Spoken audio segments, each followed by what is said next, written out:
The state's Board of Education continues its battle against Title IX. The board approved changes to Florida's High School Athletic Association, replacing the word gender with sex. CBS News Miami's Joe Gorcha explains why the change was made. The approved changes took place right here on Wednesday at the Miami-Dade College Wolfson campus in downtown Miami. The state's education commissioner, Manny Diaz, issued a very clear directive to institutions under his purview that they should not take steps in implementing what he calls harmful federal regulations.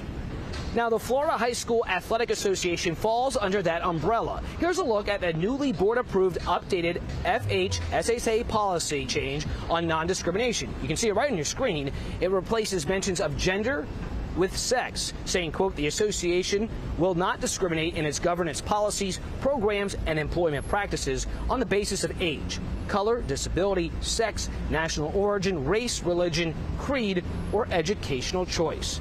Now, Diaz reiterated during the meeting that Florida has already joined several other states in a federal lawsuit challenging the new Title IX ruling, arguing that the Biden administration overstepped its authority by including sexual orientation and gender identity in the regulations. Now, Title IX is a decades-old law barring discrimination in education programs based on sex.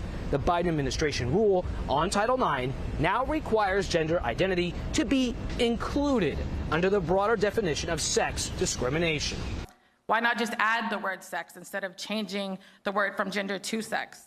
Do you think a child is living through this scrutiny to be their true, authentic selves, to win at sports?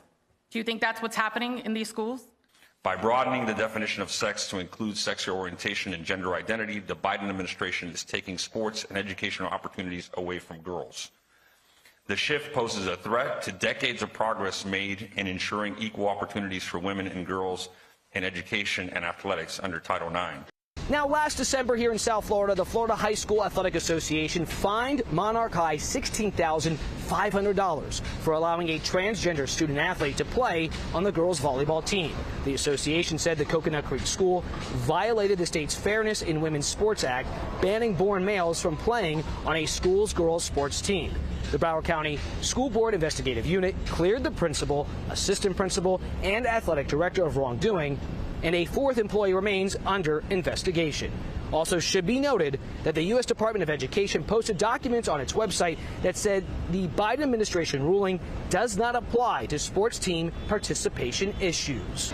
As for the lawsuit Florida is a part of, an Alabama federal judge will begin to hear arguments in a preliminary injunction on July 1st. Reporting in downtown Miami, Joe Gorcho, CBS News Miami.